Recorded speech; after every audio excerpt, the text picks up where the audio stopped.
Friends, आज मैं जो लेसन रख कर बैठी हुई हूँ, ये कोई रेसिपी नहीं बताने वाली हूँ, इसका बहुत ही बेहतरीन यूज़ बताने वाली हूँ आज मैं।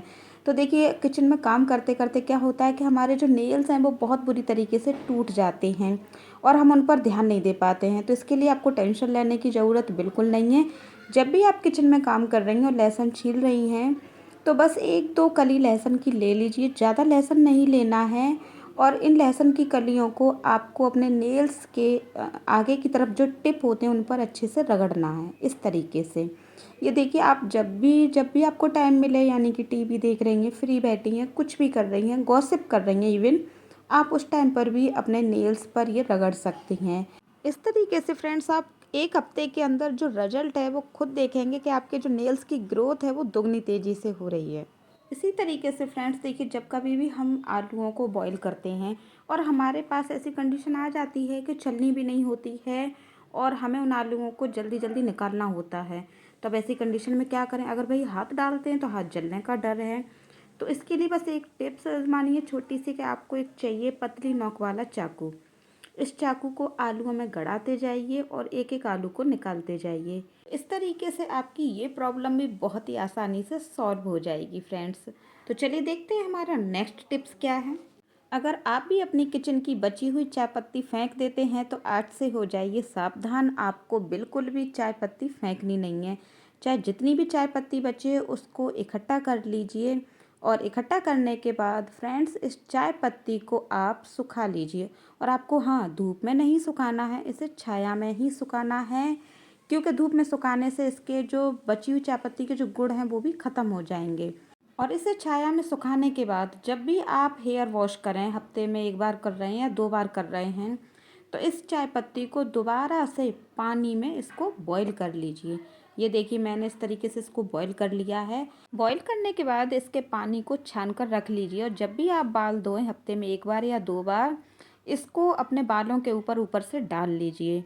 फ्रेंड्स, आप खुद देखेंगे कि जो रिजल्ट है वो आपके सामने होगा, कि आपके बाल इतने ज़्यादा शाइनी हो जाएंगे और इनकी जो लेंथ है वो भी बहुत तेज़ी से बढ़ेगी। गर्मियों का सीजन स्टार्ट होते ही फ्रेंड्स, जगह जगह पर मक्खियाँ, कीड़े मकोड़े इकट्ठे होना शुरू हो जाते हैं। और ऐसी कंडीशन में हम अगर धोखे से कोई भी चीज़ खुली छोड़ दें तो बहुत ज़्यादा दिक्कत हो जाती है। तो इन सभी प्रॉब्लम से बचने के लिए फ्रेंड्स, आपको क्या करना है कि आपको लेनी है सिर्फ 2 नेफ्थलीन बाउल्स, यानी कि कीड़े मारने वाली जो दवा होती है जिसे हम कपड़ों में यूज करते हैं। इनको आपको अच्छे से पीस लेना है। ये देखिए फ्रेंड्स, मैंने इसका कितना बारीक पेस्ट बना लिया है, आपको इतना ही बारीक पीसना है। उसके बाद आपको इसमें देखिए कोई भी एंटीसेप्टिक लिक्विड, जैसे कि सेवलॉन है या डिटॉल है, दोनों में से आप कोई भी यूज कर सकते हैं, वो आप इसमें थोड़ा सा मिला लीजिए। इस लिक्विड को इसमें अच्छे से मिक्स करने के बाद थोड़ी सी कॉटन में इसको डिप कीजिए अच्छे से, और कोई सी बेकार डिब्बी में इसको रख लीजिए जो आपके यूज की नहीं है। उसके बाद जहाँ जहाँ आपको लगता है कि बहुत ज़्यादा मक्खियाँ आ रही हैं, चींटियाँ आ रही हैं, या फिर कीड़े मकोड़े बैठ रहे हैं, जैसे कि किचन है, फ्रिज है, आपका रूम हुआ, वहाँ पर आप इस डिब्बी को रख दीजिए। 1 घंटे के बाद ही आप खुद अंतर देखेंगे कि इसकी स्मेल इतनी ज़्यादा तीखी होती है कि जिसके कारण चींटियाँ और कीड़े मकोड़े उस जगह पर भटकना ही पसंद नहीं करते हैं। इसी तरीके से फ्रेंड्स, घर में जब जब भी पपीता आता है, यानी कि पपाया आए, तो आप पूरा पपाया फिनिश कर लीजिए, लेकिन इसके जो बीज हैं उनको बिल्कुल मत फेंकिए, क्योंकि ये जो बीज हैं वो बहुत ही ज़्यादा फायदेमंद होते हैं। अगर मैं ये कहूँ कि ये पपीते से भी ज़्यादा फायदेमंद होते हैं, तो ये भी कहना गलत नहीं होगा, क्योंकि इसके जो बीज हैं वो कई खतरनाक रोगों में हमारे काम आते हैं। तो इस तरीके से फ्रेंड्स, आपको देखिए यूज कैसे करना है इन बीजों को। तो इसके लिए देखिए, डायरेक्ट अगर हम यूज करते हैं तो इनका जो स्वाद है वो अच्छा नहीं लगता है थोड़ा। तो इसके लिए 1-2 पीस आप पपीते के इसमें काट कर डाल लीजिए। इन दोनों चीज़ों को अच्छे से पीस लीजिए। और देखिए, पीसने के बाद आपको इनको डायरेक्ट नहीं आप पी सकते, क्योंकि इसके जो बीज हैं वो पूरी तरीके से नहीं पिस पाते हैं। तो इसके लिए इसको छानना बहुत ज़रूरी है, और छानने के बाद ये हमारे पास बहुत ही लाजवाब जूस बनकर तैयार हो चुका है।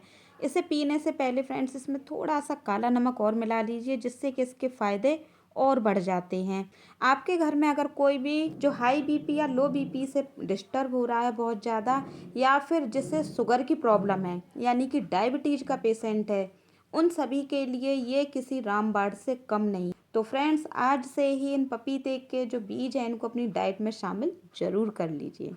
सर्दियों के सीजन में या फिर बरसात का मौसम स्टार्ट होते ही हमारा जो नमक है वो सीलना स्टार्ट हो जाता है, और कभी कभी फ्रेंड्स हमारी खुद की गलती के कारण भी जो नमक है वो बहुत ज़्यादा सील जाता है और उसके छोटे छोटे गड़ीले बन जाते हैं। तो इस प्रॉब्लम से बचने के लिए फ्रेंड्स आपको एक टिप्स आजमानी है बस, कि जब कभी भी आप नमक को किसी डब्बे में भरें तो भरने से पहले आपको 2-4 दाने चावल के उसमें डाल देने हैं, और ऊपर से आप नमक को उसके ऊपर भर दीजिए। इससे क्या हुआ कि देखिए, जब कभी भी धोखे से घर में कोई भी पर्सन अगर सीली हुई जो चम्मच है वो उसमें डाल देगा, तो आपका नमक सीलन नहीं पकड़ेगा, क्योंकि इसकी पूरी जो सीलन है वो चावल अपने आप में सोख लेंगे, और आपका जो नमक है वो पूरी तरीके से बिखरा बिखरा रहेगा, जैसे कि आप अभी अभी से मार्केट से लेकर आए हैं। फ्रेंड्स, अगर बचत की बात की जाए तो वास्तव में हाउसवाइफ से ज़्यादा कोई बचत कर ही नहीं सकता, क्योंकि वो घर की छोटी छोटी चीज़ों को इस तरीके से मैनेज करती है कि कोई भी चीज़ बिगड़ने नहीं देती।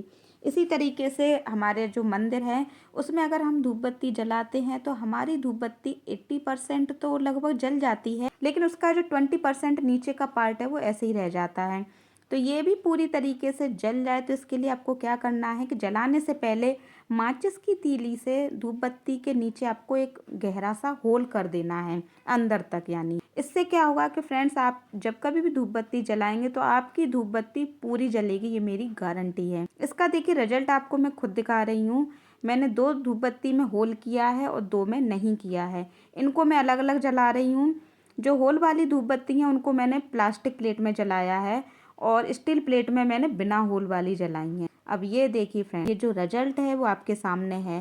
प्लास्टिक प्लेट वाली जो धूप बत्ती थी वो होल वाली थी, और ये पूरी जल चुकी हैं नीचे तक, और बिना होल वाली जो धूप बत्ती थी उनका ये नीचे का पार्ट हमारा बच गया है।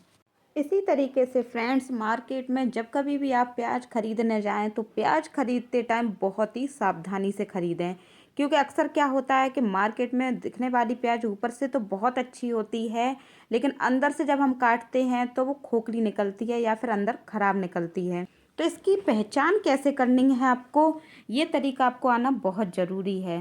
तो इसके लिए फ्रेंड्स, जब कभी भी मार्केट से प्याज खरीदने जाएं तो 2-3 प्याज आप उठाकर देख लीजिए, इनको बीच में इस तरीके से दबा लीजिए। जो प्याज बीच में थोड़ी दब रही होगी वो प्याज आपको बिल्कुल नहीं लेनी है, क्योंकि ऐसी प्याज खराब होती है। खराब प्याज ही बीच में दब सकती है, अदरवाइज अगर आपकी जो प्याज बिल्कुल फ्रेश है वो प्याज दबाने से भी नहीं दबेगी। इसी तरीके से फ्रेंड्स, आजकल चावल की भी बहुत ज़्यादा नकली वैरायटी मार्केट में अवेलेबल हो गई हैं।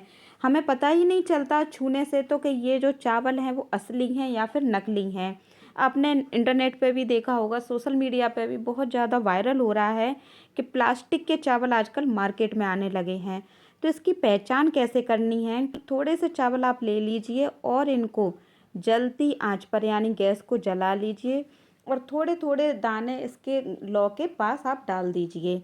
जब ये पूरी तरीके से जल जाएं यानी कि राख बन जाएं, तब आप इनको मसल कर देख सकते हैं। इससे क्या होगा कि फ्रेंड्स देखिए, जो चावल आपका बिल्कुल प्योर होगा यानी कि शुद्ध होगा वो बिल्कुल राख बन जाएगा, और मसलने से इस तरीके की राख बन जाएगी। जो चावल आपका प्योर नहीं होगा वो पूरा नहीं जलेगा। इसी तरीके से फ्रेंड्स, अब मैं बताने वाली हूँ एक फ्री की और लाजवाब रेसिपी आप लोगों को। देखिए, घर पर जब कभी भी केले आएँ तो केले आप खा लीजिए, और उसके जो छिलके हैं उनको बिल्कुल मत फेंकिए। फ्रेंड्स, इसके जो छिलके हैं वो एक नहीं, हमारी कई तरह की जो बीमारियां हैं और हमारे फेस के लिए भी बहुत ज़्यादा फ़ायदेमंद होते हैं।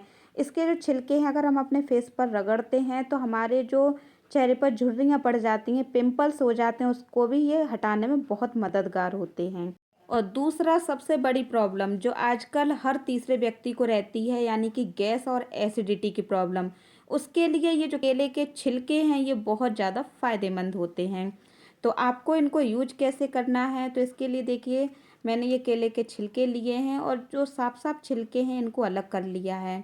इनको छोटे छोटे पीसेस में कट कर लीजिए, और कट करने के बाद हमें इसे, जैसे कि हम और सब्जियां बनाते हैं सादा तरीके से, हमें ऐसे ही इसकी भी सब्जी बना लेनी है। और ऐसा नहीं है फ्रेंड्स कि इस सब्जी का टेस्ट अच्छा नहीं लगता। आप एक बार इसको बनाकर और खाकर ज़रूर देखिए, इसका टेस्ट भी बहुत अच्छा लगता है। तो फ्रेंड्स है ना बहुत ही कमाल की और फ्री की रेसिपी। ये सारे आइडियाज़ देखने के बाद फ्रेंड्स प्लीज़ मुझे कमेंट बॉक्स में एक बार ज़रूर बताएं कि सबसे बेहतरीन टिप्स आपको कौन सा लगा। और हाँ, वीडियो अगर अच्छी लगी तो लाइक करें और चैनल को सब्सक्राइब करना बिल्कुल ना भूलें। धन्यवाद।